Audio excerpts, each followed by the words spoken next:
I'd like to just introduce myself. I'm Adam Davids. I'm a proud Aboriginal man from Wiradjuri mob through my mum. I'm the CEO of CareerTrackers, and this particular moment is a historic one for our organisation. It's a historic one, we say, not just for CareerTrackers, but for Indigenous Australia.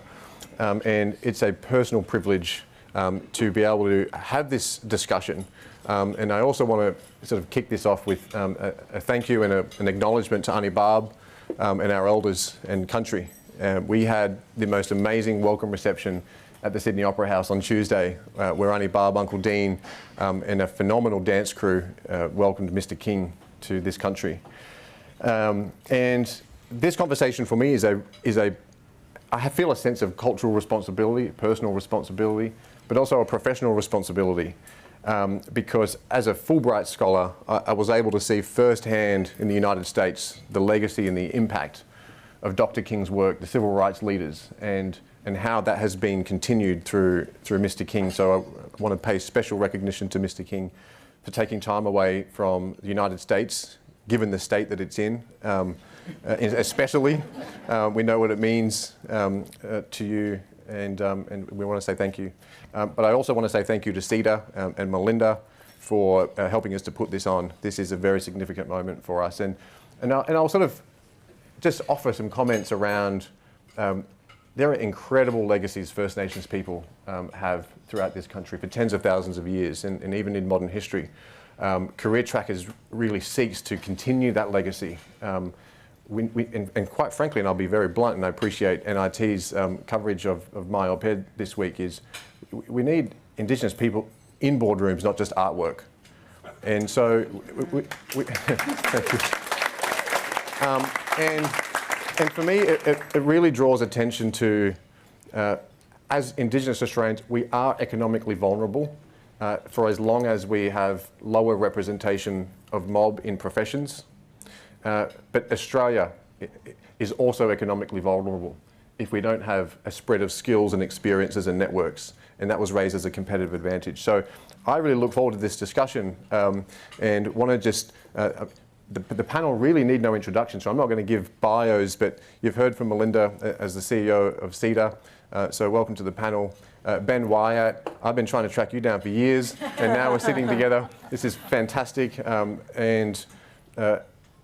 As the first Aboriginal, at least known Aboriginal person who was appointed to the board of an ASX 200 company in Woodside, and the other hats that you wear, we really appreciate you taking the time out of your schedule to join us for a discussion. Of course, Mr. King, the Honourable Linda Burney, who has been one of the most incredible pioneers in federal government, but has been a role model for so many of us in the Indigenous community. So thank you for joining us. And, thank you. And Renee, Wootton, Tomlin, we've known each other for a really long time. Renee's an alumni of CareerTrackers, an engineer by background, and is the founder and CEO of New Era Energy, which we very much look forward to hearing about. I wanted to kick the panel off, and please use the QR codes on your tables to throw in questions. I will see what the most popular question is, and we'll have a really great discussion. But I wanted to start the first question to Linda and Mr. King, and perhaps Linda in the first instance. We're often told that structural change takes time, that Australia's had Indigenous employment programs for decades and closing the gap, but Indigenous Australians are significantly underrepresented in leadership positions, particularly in the private sector. And the AICD reported in 2025 that across the ASX 300, there were less than 1% of the board directors were Indigenous. And in fact, a number of years ago, while you were in office, you made, I think, a very provocative but an important statement, which was that you wanted to see by 2030 an Indigenous Australian in the C-suite. In fact, as the CEO of an ASX 100 company, it feels quite a distance away. And I think the question for you to sort of talk to is, what is it going to take to move the dial? Is it leadership? Is it a moment of public consciousness? And then Mr. King, if you could comment on, and we've had this discussion over the last couple of days where, to your surprise, I'm looking at you, and Australia often looks at the US for having a significant higher proportion of African American representation in leadership. And there are many people that that I've met and that you know in common, like Walter Massey, who was the first black chairman of the Bank of America, like John Rogers, who's on the board of Nike, McDonald's, the New York Times. And the representation has been a lot of progress. And I wonder if you could share with us, what do you feel like have been some of the ingredients that have ushered in that positive change? But perhaps, Linda, I'll let you answer that first. Thank you, Adam, and thank you, Auntie Barb. Auntie Barb and I have known each other for 40 years. So Auntie Barb's watched me grow, and she's been one of my teachers. So thank you. And I spent part of my life at La Perouse, and if you don't go there, you're missing out on a big thing. Look, thank you. Like Adam, I'm from Wiradjuri country, and I want to tell you a story because it strikes me that what people remember most from things like this are stories. When I became a member of Parliament, probably before some of you were born in 2003, I made a very conscious decision. And that decision was that I would not take up the portfolio of Aboriginal Affairs when I was made a minister. I wanted to prove to the rest of this country that Aboriginal people should not be pigeonholed, that we are mothers, we are consumers, we are environmentalists, we are union members, and we pay tax. So all of those things was a very deliberate thing for me not to be pigeonholed as the Aborigine in the Parliament. And I have to say that when I took on the Aboriginal Affairs portfolio in the federal Parliament, it was because I was culturally ready. I was grown up enough. I had the respect of the community. I knew that my time had come to be that person. And in my view, in this room, that goal by 2030 is probably sitting here. So don't ever restrict yourselves to anything. Say yes. Just very, very briefly, the thing that I'd like to pop into the minds of particularly people who have influence in companies is that mostly in this country, Aboriginal affairs is looked at from a deficit model, what we don't achieve. But there is also another way to look at it, and that's from a positive model.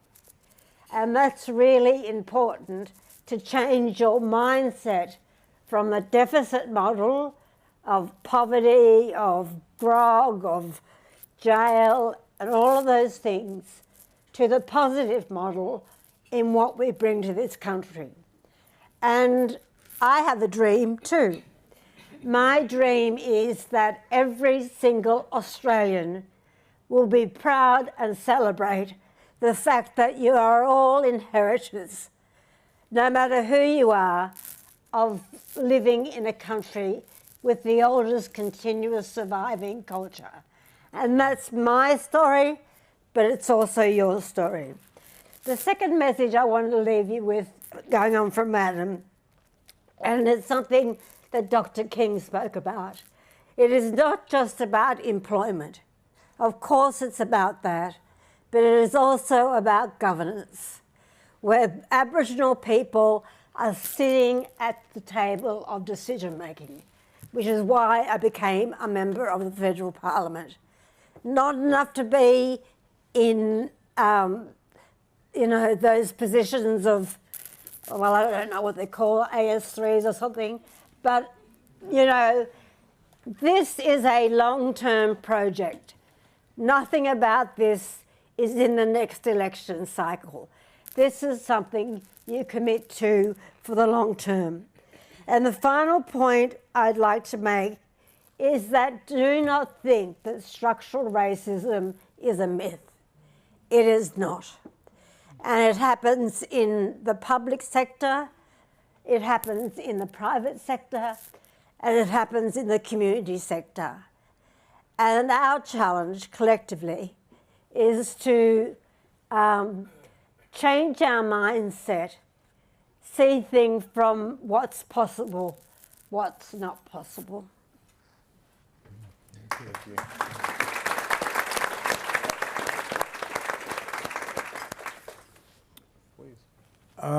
So what So we can go to, so I know it's a shock to you when I say that the representation is, you guys think about the Fortune 500, right? We think about people like Chisanda Duckett and all these pioneers who became the first many generations ago. Like, what were the ingredients that you feel like helped positively push that representation, and why was it important? Yeah. Well, number one, institutions in the United States, there are well over 40, over 40 colleges and universities that are historically African American colleges and universities. One of the major tenets, in addition to having quality education, some of the best education, is to institute self-esteem, because it comes from knowing who you are and being able to have the confidence to convey to someone who may not understand you that that you can be successful and you bring something to the party, if you will. So because of these institutions, that's probably where a lot of things began. Also because of some of the religious institutions, strong religious, moral and spiritual foundations that were deeply embedded into people of African descent, and particularly a lot of young people who understood and were taught. I mean, there's one philosophy that you can work hard, get a degree, and work for someone, which is fine. There's another entity that teaches entrepreneurship. Entrepreneurs, we know, are job creators. And many of those individuals rose up through corporate America, and some became CEOs. Now, it may seem like a lot, maybe relatively comparing to Australia, but many in the African American community, where you've had maybe 8 to 10 heads of Fortune 500 corporations, it still feels like it's just incremental. And especially today, when you have an administration that is promoting and fostering division, and I always say the universe is moving this way. Some human beings who are in charge are trying to move backward. So my view is that's temporary. It exists this day, this moment, but that is going to change because societies always change. I don't know that our society, if we do not change, I'm not sure what happens. I honestly can't predict and project. So I believe change has to occur. My dad and his team and my mom and others have shown us that we make progress through constant engagement. And so I guess every time I've come here, and this, as I say, has been about the 4th time, I always feel a sense of connection, because oppression is global. And those who have been colonists, wherever they are, whether the United States, whether in Australia, oppressed people don't by osmosis become free. We almost have to stand up and demand. There's a constructive way to do it, which is more recommended than a destructive way. And that's the model my father chose, to constructively engage and create the options for change. by identifying policies that were needed, that were inclusive policies, like a Civil Rights Act, like a Voting Rights Act, like fair housing legislation. These were all public policy that was voted on by Congress. And again, it didn't happen because Dad or someone said, oh, we need to have this. It was public pressure put on. There's one element that in 1955, Dad led the Montgomery bus boycott. Miss Rosa Parks sat on a bus, and here is a little bit of a difference as to how it was impactful. In Montgomery, the ridership of public transportation was 60% black folk. So when 60% decide not to ride, at the end of the year, people don't do stuff because it's right. Some did. But it wasn't because, oh, this is the right thing to do. It was because you had a deficit, a huge deficit. You about to go out of business, bankrupt, because you want to mistreat someone. So they did the right thing because pressure was put on them. But that happened in a number of industries where, you know, black people were encouraged to boycott or disinvest. And that caused some relaxation of certain policies. And ultimately, it did lead to, because there were black people working in corporate America who ultimately were able to bring ideas to the table that would make the corporate entities more inclusive and better. And I guess that's why it's kind of hard to understand. How do you have the gall? I don't know who I'm talking to, but how you had the gall to mistreat somebody who was here before you? So I'm not. I hope I'm not offending somebody. No, but you make some really good points, and surely we don't have to get to a place of public protest for opportunities again in the way that civil rights leaders fought for. And you made a point on self-esteem in universities, and Renee, I'd love to hear from you around the education journey at university and the experiences that you've been through internships and opportunities, and perhaps give everyone a glimpse into what has that led to for you now in what you're trying to solve as a professional. Yeah. What were the moments that mattered for you? No worries.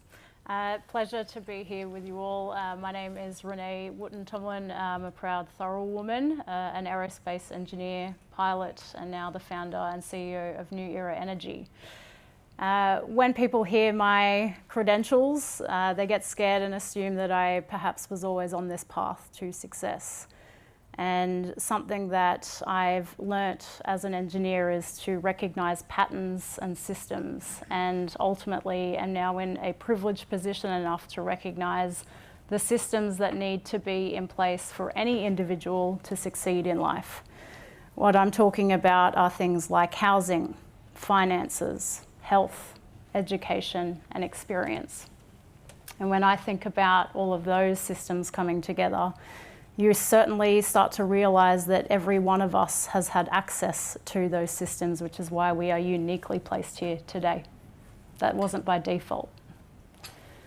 So when I cast cast our years back to 93 when I was born, I grew up in regional Queensland, New South Wales, born on Dharawal country, my country.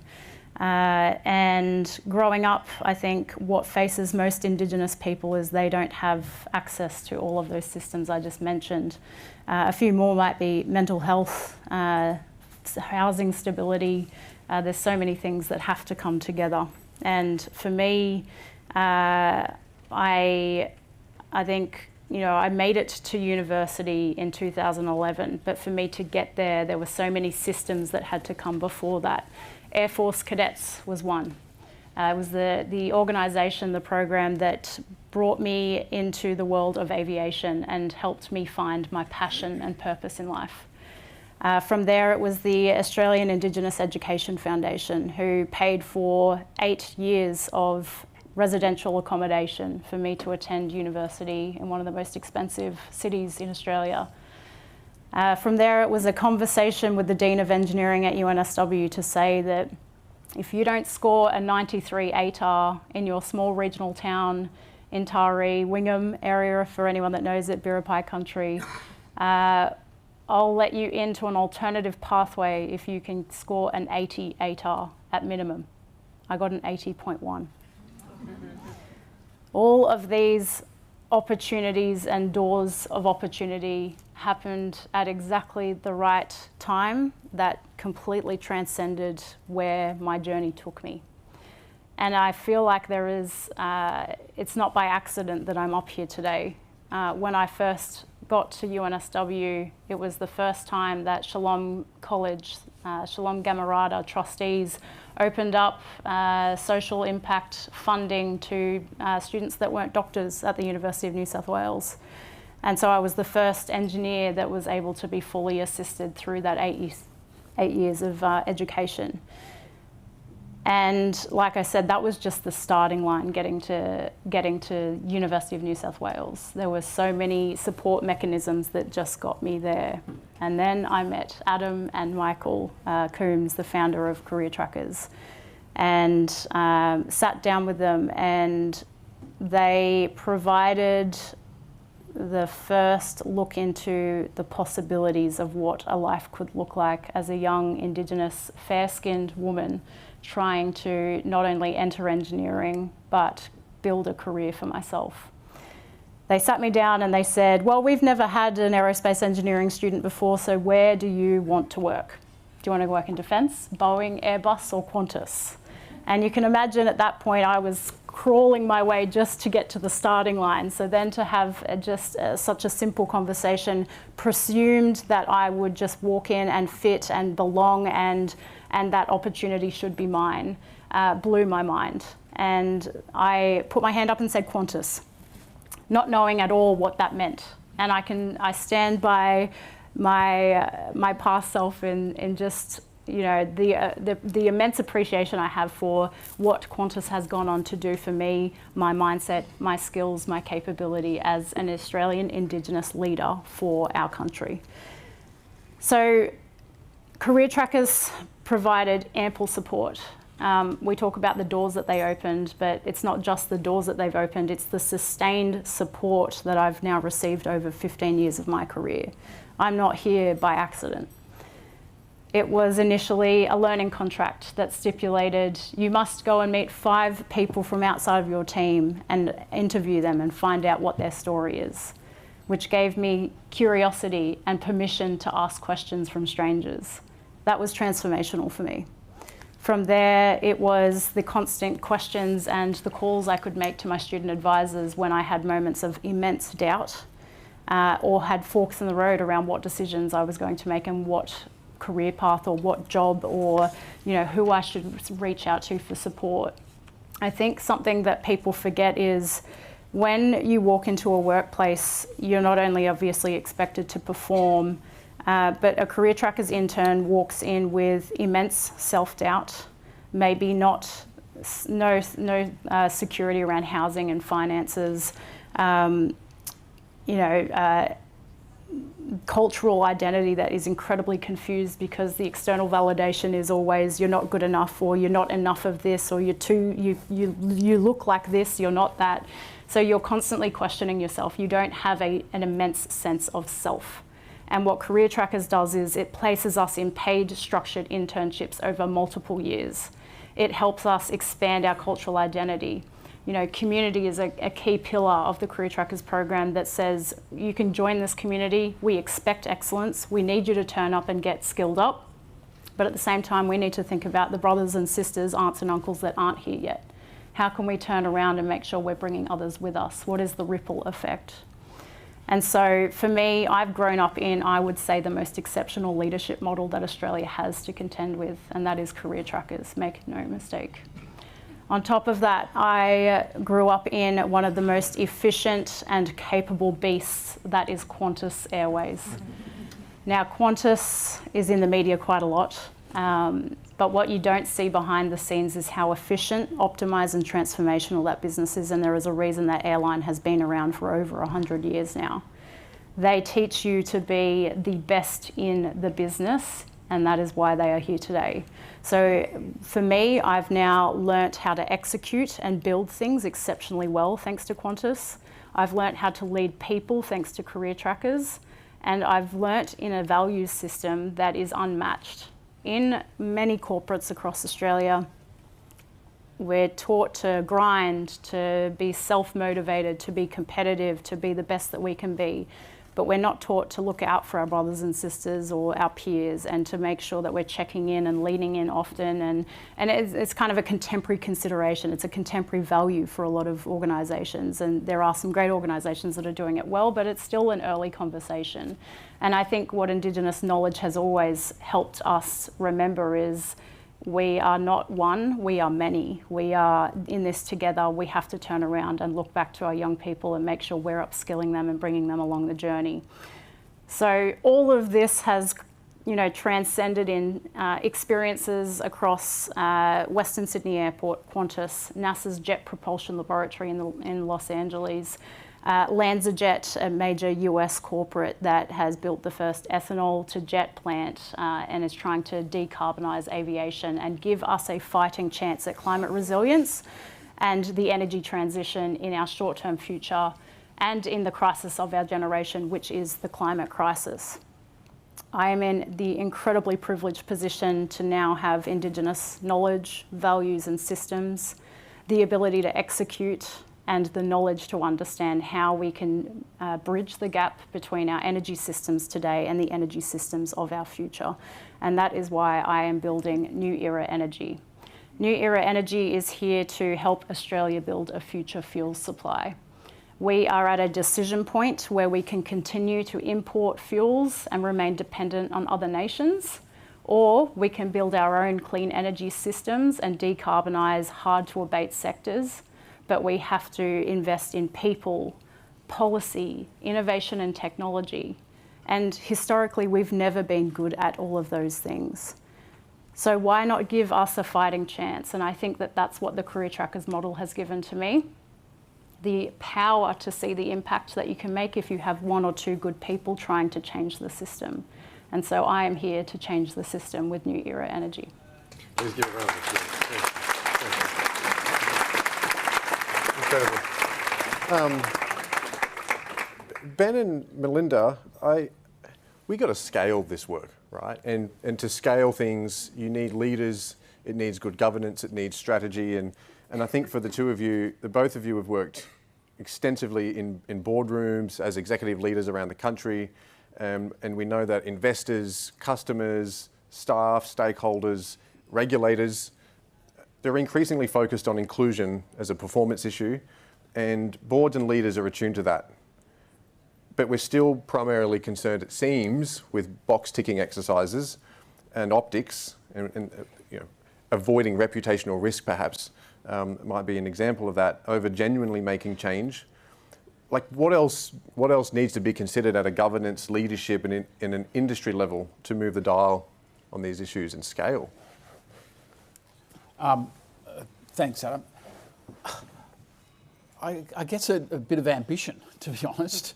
I sort of think back to, so I've spent most of my career in big organisations, government, and now a couple of very large corporates that have the ability to scale very quickly and invest very quickly. So in, give an example, in government, and I had a similar approach to government as Linda, is that you don't want to be the Aboriginal person doing the Aboriginal things in the room. You've got to prove, you sort of have to prove yourself. So I spent most of my career in Treasury and Finance in government. And what I did know is that government is a big spender, $30 billion a year at a state level on all sorts of bits and pieces, but always reluctant to challenge itself around whether it be Aboriginal employment, which actually it got not too bad at, but actually I was more interested in how you actually involving Aboriginal businesses. That was very much my focus in government. And it's a bit dated now, and these things do need to be reformed over time. But our procurement policy was a combination of ambition, that is, you've got to actually set targets, you've got to make it transparent, you require agencies to report on them. And now, and I allocated a budget also, interestingly, that was actually never utilised, to provide support for Aboriginal businesses, because I knew ultimately Aboriginal business is always more likely to employ an Aboriginal person. And that budget was never utilised because it actually highlighted the pushback I used to get from agencies was, well, we'd like to do that, but there actually aren't those Aboriginal businesses out there. In reality, the fact that that was never utilised, that budget holiday, that was just rubbish. It had been rubbish for a long period of time. And now is one of the most successful procurement policies in the country in WA. Probably needs an update, and it will be updated in due course. And that was a combination of, we had a government and a premier at the time who was determined to set those ambitions and had the fortitude to make sure we could do it over a period of time. Government does get a critique of short-termism, but we made sure at the time that we had the buy-in of the opposition. Some times gone by where you could do these sorts of things, you know, where you could bring the opposition in, and so they would support the same policy. So even though after I left, 10 years later, it's still going, still delivering. And that's the same with big companies. I mean, everything I'm involved in is always involved with its government or companies. You're investing over such a long time period that the kind of now is a little bit, it's not meaningless, but you've got to be able to look well, 10, 20 years into the future. And, as your dad said, the arc of history, right? It tends to arc the way you want it to go. And so you've got to look through some of the noise now and understand that, well, if you're going to be an organisation successful, particularly the resources space that I'm involved in, you have to have local people, you have to have local Aboriginal people in particular, where we operate and make our money, involved in that economy. And if you don't do that over a period of time, your average Australian, Aboriginal or not, is not going to accept the way you operate. And that is a risk to the business. That's a fundamental board issue. What's the risk to your business? That is, you're not a good corporate citizen. That is not feel good, that is just actual economics and making sure that you have a sustainable organisation that can employ people, pay taxes, etc. So longevity and fortitude, I guess, if I was to describe them both. Where to start? So firstly, I want to say I think we can't underestimate the importance of moments in time and when you seize them. And so I kind of reflect back on where I think a bit of momentum came around the Indigenous employment agenda for corporate Australia was actually after Kevin Rudd's apology to the stolen generation and the real investment in the closing the gap commitments. And what that did for businesses who'd been paying attention and who'd been copping flack overseas for the poor treatment of First Nations people here was it gave them licence to sort of play in the space. So that's the first thing. And to Ben's point, I think you absolutely need ambition. And the CEOs who are prepared to go out there and actually stake their colours to the flagpole, so to speak, and sort of make a commitment and then backed it with proper resourcing in the exact way that Ben was talking about it, in the same way you do anything else. You put your goals out there, you fund your goals, you properly resource it, and then you report against it. And actually, more importantly, you learn on the way through. And if you haven't succeeded, you adjust and you keep going. It's kind of the basic kind of premise, I think, for success, right? The other thing I'd say is that, look, with all these things, you've got to let the guys at the front, the organisations at the front run hard and sort of behave like a bit of a peloton and pull everyone else along. You accelerate that when the people who are leading are prepared to admit what they didn't know, what they learned on the way through and the mistakes they made, and they've got the courage of conviction to do that, right? So I think there's some of the sort of lessons, but I'm going to say a couple of other quick things. You mentioned racism, right? Racism is so prevalent. Anyone who has honest conversations with Aboriginal and Torres Strait Islander people hears it every single day. That is in your workforces, in all sorts of little ways. I was talking to someone who works at a university who described the corrosive impact of every time they try to walk through a door that requires a swipe card and someone who's non-Indigenous kind of looks at them like, do you belong here? Just looking for their swipe card. Yeah. Right? That stuff is corrosive. It is in every single facet of this country. Right? And when you look at some of the policies and employment policies that in businesses that were initially implemented, particularly sort of 10 or 15 years ago, there were racist assumptions that sat beneath what they were trying to do.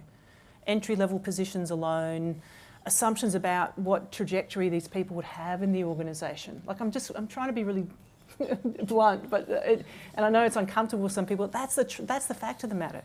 And there weren't proper career paths built and all the rest of it. So I just think if you're going to make progress, you kind of have to be honest about this and know what you don't know and know what you know. When I started in this space, I didn't know very much. And that's what we're up against for all of Australia. The CEOs that I first started working with, the biggest risk for them was that they didn't know stuff. They didn't know how to pronounce place names. And they were so anxious about it, so they sort of slid past it. They're used to being so successful.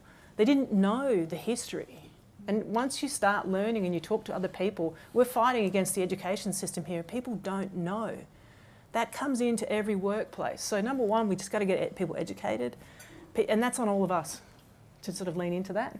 And then the final thing I'd say, it's not by accident.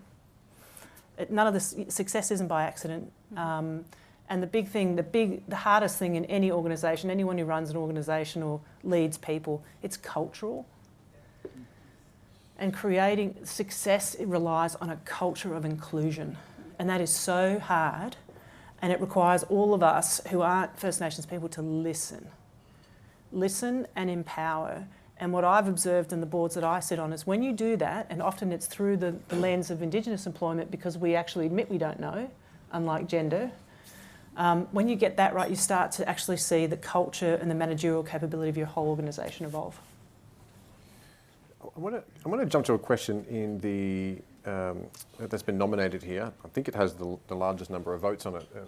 It's sort of, given the vast resources and influence, should the corporate sector have a more explicit role in supporting progress towards closing the gap? People might often point to closing the gap or a reconciliation action plan. In the United States, there have been movements to, from an equity point of view, we want to see 10% of the C-suite to have black representation, as an example. How would you think about the explicit role, and how should we be thinking about that for corporate Australia, given their influence? Well, I've had a bit to do with closing the gap. A couple of things. More than I'd like, really.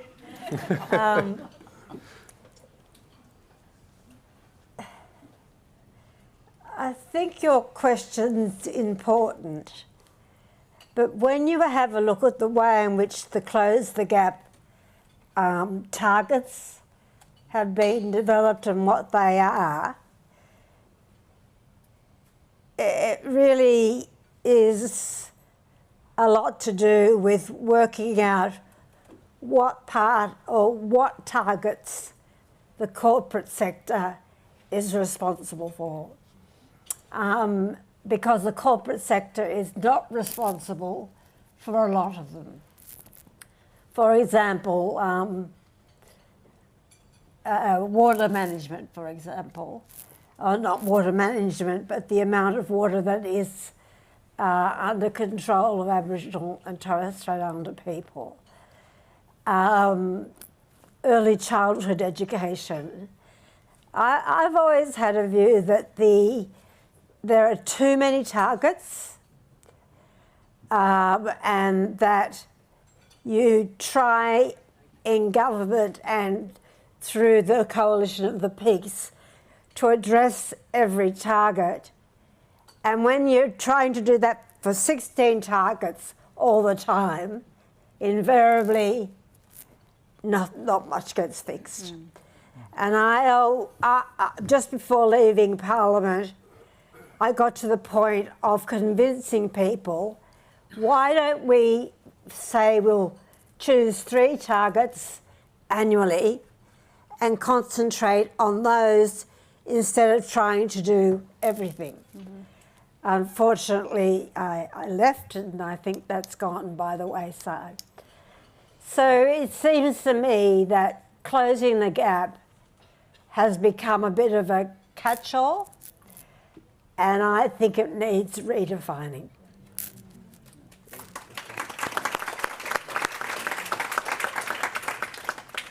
Does anyone else have an approach to that? I'll add to that, and really endorsing Linda's comments. I mean, there are some roles that corporate Australia can play, and I'll come back to the comments I made before. All the data sets show that the higher the education or the more training you have, whether you are black or white, your other data sets get better. Your contact with the criminal justice system, health outcomes get better.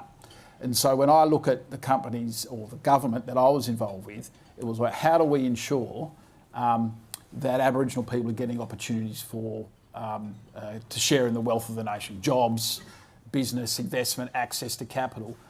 And that is really a space where corporate Australia can play. Yeah. Because that's Their shareholders are comfortable with that.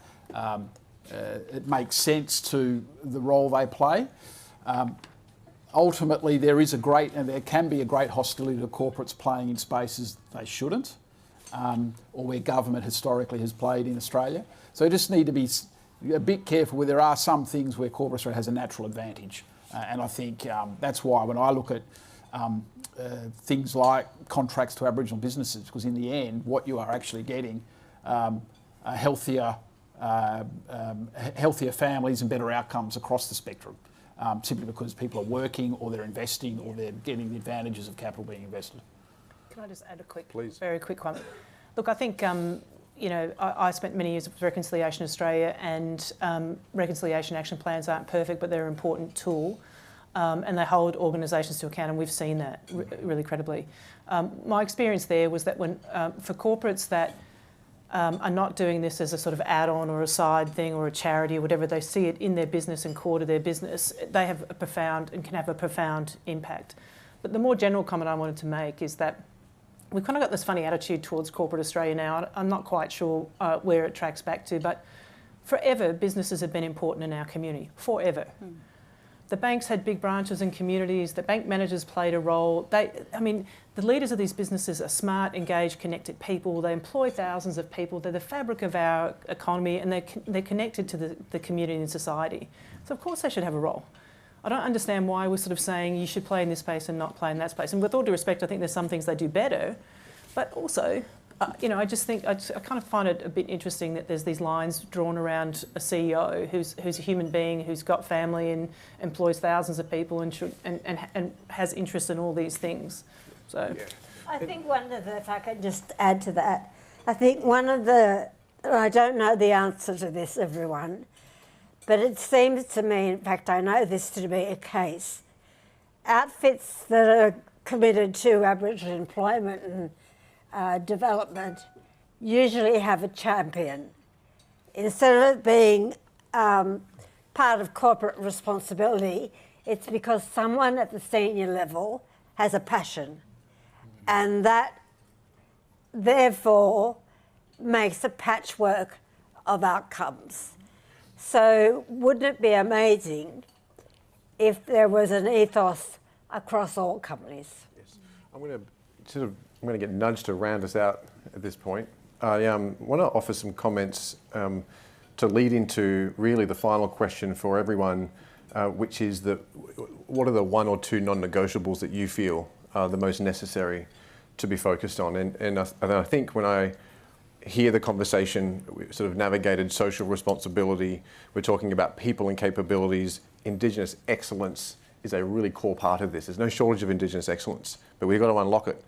And unfortunately, the vulnerability that we experience as Indigenous Australians for having lower representation in professional jobs to around the tune of half of those Indigenous Australians that are employed are in professional roles. We're overrepresented in areas of labourers and community workers. We're underrepresented in financial services, as an example to highlight, in IT and other things. And the outcome of that is that Indigenous Australians earn 67 cents to every $1 earned by all Australians. So when we talk about economic vulnerability, that affects households. That makes it difficult to provide an education and an opportunity, and you can perhaps see that the effects of that in closing the gap in health-related measures. And so we've got to be focused. We've got to focus on the things that matter. And a point was made that we can't do everything. But when push comes to shove, when you think about the one or two non-negotiables to help us round out, what are the words that you'd leave the room with? And perhaps we might start at the end, Melinda, and we'll work our way through. For me, the word's empowerment, and what that means. Literally, it means that you actually give someone else power to make decisions, and sitting alongside of that is actually, giving voice to voices that often aren't really listened to. A bit similar. It's empowerment, it's self-determination. What do I mean? What do I think about when I think of self-determination? People can make choices around how they live their life, and the roles that I play very much in that space of economic opportunity. I would say something that has already been said. which is, I believe business or corporate leadership has a huge role to play. So champions. I know in the United States, in those major businesses where we saw great progress around diversity and inclusion, it was often led by the CEO. Now, how do you create that? Enough CEOs, enough of a number that the impact occurs.